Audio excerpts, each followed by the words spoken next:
Ini giliran siapa? Giliran Pak Saleh, silahkan. Jadi yang belum bicara sini cuma Pak Marwan aja nih, Marwan. Iya, saya juga mau bicara nanti. Silakan Pak Saleh duluan. Ya, oke, baik.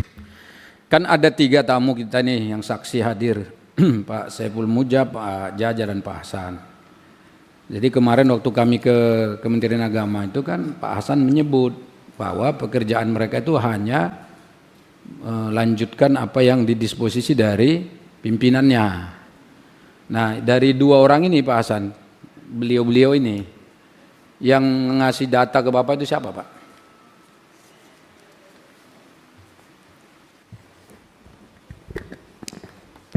Terima kasih, Pak. Kalau untuk data haji khusus yang kemarin diinput menjadi siap berhak lunas, itu sesuai dengan surat yang disampaikan penyampaian daftar nama dari tanda tangan oleh Pak Jaja, Pak. Kan ada satu surat itu, di belakangnya ada daftar lampiran namanya. Oke, dari untuk Pak haji Jaja khusus, berarti. Pak. Untuk haji khusus. Oke, baik. Lalu yang verifikator tadi itu anak buah siapa? Bukan dari Siskohat, Pak. Jadi mereka bekerja di bawah. Kalau yang haji khusus di bawah subdit haji khusus di bawahnya Pak Jaja. Kalau yang pendaftaran itu di bawah Direktorat Dalam Negeri, di bawahnya Pak Mujab. Berarti yang tadi verifikator itu ada yang di bawahnya Pak Jaja, ada yang di bawah Pak Mujab. Betul, Pak. Yang tadi hadir itu. Iya, betul, Pak. Oke. Ini jadi menarik kan. Kemudian yang berikutnya, Pak Hasan begitu diberi data oleh Pak Jaja, Bapak tidak pernah tanya itu kenapa kok ini 2024 berangkat 2024. Nggak boleh nanya.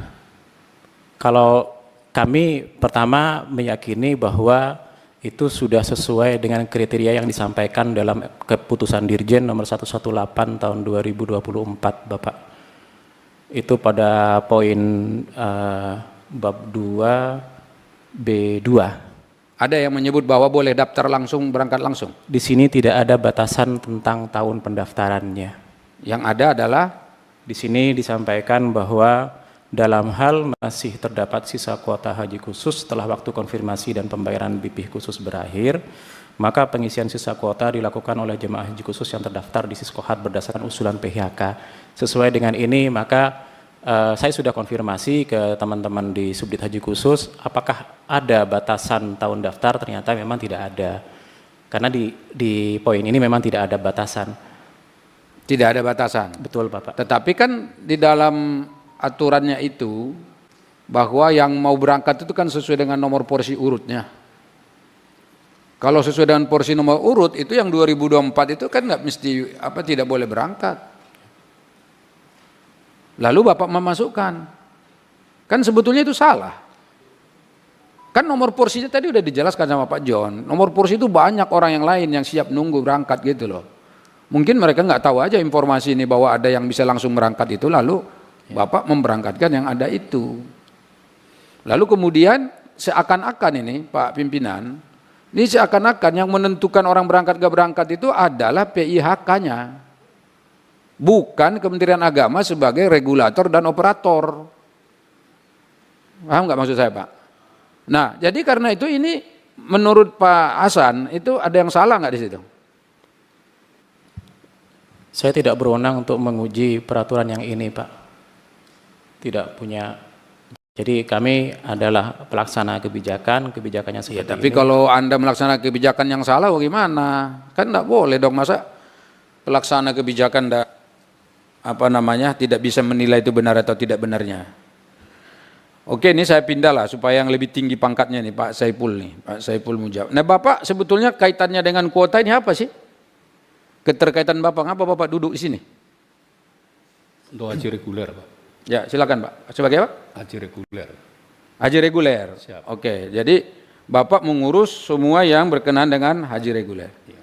Nah, sekarang kemarin itu kami ada menemukan juga Pak yang boleh langsung berangkat itu. Apa namanya itu yang Bang Marwan yang tahu istilahnya itu, penggabungan mahram itu. Yang kayak begitu itu. Itu sudah sesuai ketentuan nggak Pak? Insya Allah sesuai, Pak. Pakai insya Allah ini loh. Nggak sesuai ketentuan, Pak. Sesuai ketentuan. Ya. Jadi kalau ada pelimpahan sesuai ketentuan. Kemudian ada yang diberangkatkan duluan ternyata bukan mahramnya dia? Itu mungkin sesuai ketentuan, Pak. Kalau prosedurnya udah sesuai, Pak. Iya. Jangan Bang Marwan. Jadi Pak Marwan ini menemukan ada orang yang dianggap mahramnya, tapi setelah dicek bukan mahramnya, berangkat duluan juga. Gitu loh, ini temuan loh, bukan ngada-ngada ini. Mohon Ya Pak, itu gimana Pak? Sesuai ketentuan juga? Kalau memang ada temuan yang seperti itu, Pak, kita bisa tindak lanjuti langsung, Pak. Artinya kalau ada yang melapor, ternyata ya. Berarti selama ini Bapak tidak mengecek mana yang memang sesuai peraturan itu, sesuai undang-undang, mana yang tidak. Jadi kan gini Pak, mohon izin. Ya silakan. Jadi di dalam hal penggabungan mahram, ya jadi kalau penggabungan mahram itu yang mengusulkan kan dari tingkat kota Pak. Ya dari tingkat kota mengusulkan ada yang digabung karena mungkin ada saudara atau ada orang tuanya. Nah jadi pendamping mengajukan permohonan tertulis secara sah itu ke Kemenak Kota Pak. Enggak mengajukan ke Kemenak Kota. Oke, Kakan Kemenak Kota. Kemenak Kota mengverifikasi Oke. apakah persyaratannya memenuhi syarat atau tidak. Seperti surat permohonan pendampingan, KTP, KK, akta nikah, akta kelahiran yang keterkaitan antara satu dengan yang lain. Nah, setelah diverifikasi memenuhi syarat, maka diinput Pak ke aplikasi Siskohat ke Kanwil. Nanti Kanwil juga akan memverifikasi berkas, terkonfirmasi lagi. Bila ternyata sudah memenuhi syarat lagi, baru nanti diinput lagi ke pusat Pak. Jadi itu bertahap dari tingkat kota, tingkat Kanwil itu verifikasi. Berjenjang. Ya berjenjang. Dan bahkan itu lampirannya banyak. Nah kalau ternyata setelah itulah, kita kan tidak mungkin ya Pak, memverifikasi sampai bawah, karena kita sudah percaya, karena itu pembagian tugas wewenang. Mana yang menjadi wewenang Kemenak, mana yang menjadi wewenang Kanwil. Kira-kira kalau ada kesalahan data gitu, kira-kira salahnya di Kakan Kemenak, kabupaten kota atau di provinsi Pak? Berarti yang input awal Pak. Yang mana itu? Ya di Kemenak Kota.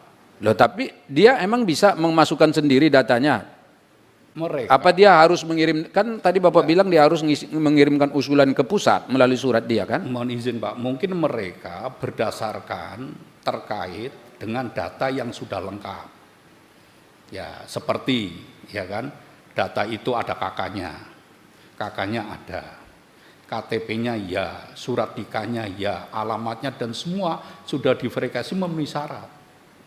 Dimasukkan sendiri? Iya, kan terus enggak, yang memasukkan Kakan Kemenak itu sendiri? Ya, bagian verifikasi kota. Di kabupaten kota kan? Iya, kabupaten. Itu kemarin seingat saya Pak Marwan, waktu kita di Bogor, itu nggak bisa masukkan sendiri katanya. Yang saya tanya itu sama ini Pak Ketua, kami tanya, katanya nggak bisa, harus ke pusat semua perubahannya. Mereka itu cuman mendaftarkan yang baru-baru. Ya kan, yang daftar baru haji mau berangkat gitu, lalu didaftar di situ masuk. Kalau yang perubahan mahram ini kayaknya harus ke pusat. Gimana tuh? Ya sama Pak, penggabungan mahram. Boleh dia butuh rubah? Disabilitas, itu semua prosesnya adalah dari bawah. Boleh dia rubah langsung tanpa belum dapat persetujuan dari pusat? Jadi gini Pak, setelah diverifikasi ya berdasarkan nomor urut dan sebagainya dan dinyatakan sudah terpenuhi, maka nanti direktorat itu memastikan bahwa itu sudah masuk di aplikasi Siskohat. Itu. Berarti kirim dulu surat ke pusat, Ya. berjenjang, sampai di pusat, oke, balik lagi ke daerah untuk memasukkan. Iya, jadi gini, diambil berdasarkan urutan porsi. Jadi kalau seandainya ada penggabungan mahram, ada sisa 10, dia mengajukannya 11. Nah itu nanti diurut mana yang itu masuk. Nah, lalu dikirim ke daerah. Nah begitu dinyatakan itu sudah memenuhi syarat, hasil verifikasi di tingkat kota maupun tingkat Kanwil memenuhi syarat, maka pusat sudah nggak bisa nolak. Artinya bahwa itu sudah memenuhi syarat, persyaratan terpenuhi. Maka dibukalah kerannya untuk penggabungan. Oke Pak, kalau misalnya ada 200 kabupaten kota yang mengusulin penggabungan mahram kayak gitu. Sementara jatahnya itu hanya ada sekitar 50. Itu gimana membaginya itu Pak? Jadi gini Pak, mohon izin. Jadi masing-masing pengusulan itu sesuai dengan provinsi masing-masing. Ya. Dengan kota masing-masing. Kalau seandainya 200, yang ada itu ngeblok di mana? Kan kita tidak bisa membagi rata penggabungan mahram. Mungkin, ya kan, mungkin banyak di provinsi A. Provinsi A itu ternyata yang penggabungan mahramnya banyak. Porsinya banyak, karena penggabungan mahram itu diambil di tahap kedua sisa lunas Pak, sisa porsi. Jadi tidak dari awal. Ya. Saya paham. Berarti jumlah penggabungan mahram itu, pelimpahan dan seterusnya dan dengan kriteria-kriteria itu tidak sama rata di seluruh provinsi kabupaten kota. Kotanya tergantung permohonannya. Tidak, tergantung di samping permohonan juga Alokasi kota yang sisa di masing-masing provinsi atau kabupaten.